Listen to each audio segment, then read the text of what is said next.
Todos lo sabían, pero ahora se confirmó científicamente, Andrea, el julio más caluroso de la historia.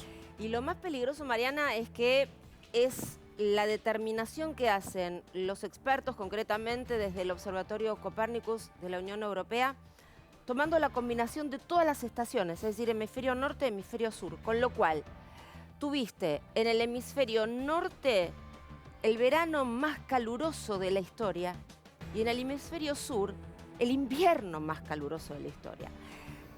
0,72 grados, es decir, casi, un grado por arriba del promedio. Esto a nivel global, las mediciones en la atmósfera, en todo el planeta, insistimos, donde es invierno y donde es verano. Pero si nos quedamos concretamente en lo que pasó acá en nuestro país, el Servicio Meteorológico Nacional acaba hace algunas horas de confirmar un dato alarmante. Y es que este mes que terminó, el mes pasado, julio, la temperatura en algunas localidades, por ejemplo, del litoral y de la región pampeana, llegó a estar entre 6 y 7 grados por arriba del promedio. ¿Escucharon eso? Entre 6 y 7 grados por arriba del promedio. Eso realmente es preocupante. Y obviamente es un fenómeno inserto en este fenómeno global que recién describíamos. A ver, hablamos con un especialista sobre el tema. Este julio efectivamente fue el más caluroso de la historia. Bueno, el calentamiento global es sin duda el principal factor que está detrás de este fenómeno.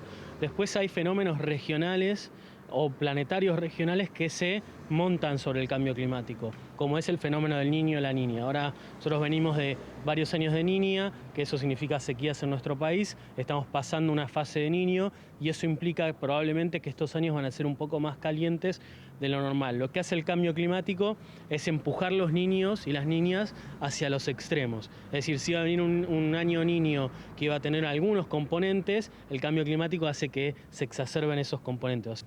¿Qué enseñanzas nos ha dejado un planeta parado durante el periodo de pandemia que de alguna manera ha regularizado ciertos parámetros?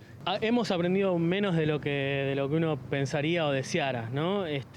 Porque seguimos haciendo las cosas de la misma manera y esa actividad humana es la que genera este cambio climático que hablábamos. Entender qué es lo que se viene en términos de cambio climático. Y va a ser algo muy parecido a la pandemia, por supuesto no tiene nada que ver con un virus, particularmente en este aspecto, pero sí esta pérdida de calidad de vida, ¿no? Días donde no vamos a poder salir del calor que hace, días donde vamos a no poder trabajar en algunos trabajos del calor que hace, días en los que no va a haber escuela del calor que hace, o porque hay inundaciones, o porque hay una sequía, o porque hay una tormenta muy fuerte, pensemos sacándolo fuera de capital.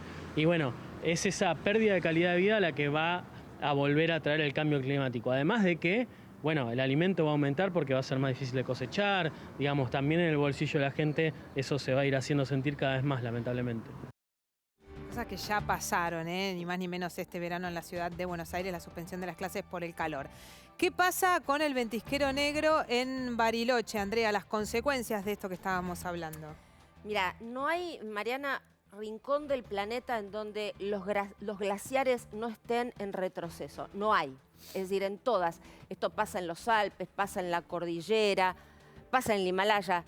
Pero concretamente, esto que ustedes están viendo es el famoso Cerro Tronador. Si van a Bariloche habrán ido a visitar el Cerro Tronador. Y eso que estamos viendo, que ahora lo van a ver distinguido en un circulito, es el ventisquero negro, que es uno de los glaciares más famosos. Tiene ese nombre porque a lo largo del recorrido va incorporando sedimentos que le dan esa coloración. Eso se va derritiendo desde hace años y no es que se formó un lago, ese lago que estamos viendo en esos colores turquesas bellísimos, es un lago que está justamente al pie del ventisquero negro. El problema es que con el derretimiento del glaciar, es decir, la no recuperación, para decirlo correctamente, la no recuperación del hielo durante el invierno, ese lago hoy tiene 80 metros de profundidad. Eso es lo impactante. Ahí tenemos, fíjense, eso que se está marcando en ese circulito es lo poquito que va quedando del ventisquero negro del glaciar que ocupaba todo lo que sería la pantalla. Bueno, solamente ese circulito.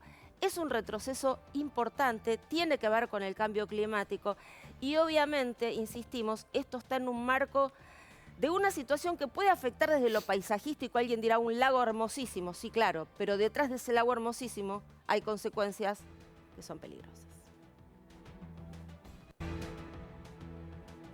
Pero si comparamos cómo iba cambiando el tamaño del glaciar previo al aluvión, posterior al aluvión, hay un fuerte aumento en la velocidad de retroceso, en la pérdida de masa del glaciar, y hoy en día tenemos un lago que es el doble del volumen de agua que tenía en el 2009. Si los glaciares se están achicando y lo están haciendo cada vez más rápido, lo que indican es que cada vez estamos en mayor desequilibrio con el clima actual.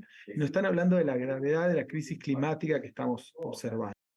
El impacto que va a tener eso para las comunidades o para las personas que viven en la región va a depender justamente de cuánto depende el agua para las economías regionales, del agua que se genera en los glaciares, qué tan cerca están esas actividades humanas de los glaciares actuales, o por ejemplo en el caso de Bariloche y el Parque Nacional Lago del Huapi, cuánto dependen las actividades turísticas de que estos atractivos turísticos continúen siendo lo que son hoy en día. Bien, ¿cuál es la importancia de los glaciares, Andrea, para que se termine de redondear de alguna manera la idea que no estamos hablando del atractivo turístico, sino de las consecuencias que tiene para la vida humana? ¿Sabés cómo le llaman los expertos a los glaciares? Los centinelas del clima. La forma de los glaciares, la cantidad de hielo que van incorporando o perdiendo, es el dato clave para ver cuánto está afectando el cambio climático justamente a los lugares que deberían ser más fríos. Bueno, eso que está pasando, insistimos, pasa acá y en todos los rincones del mundo. Ese es el dato preocupante. Definitivamente los glaciares están en retroceso.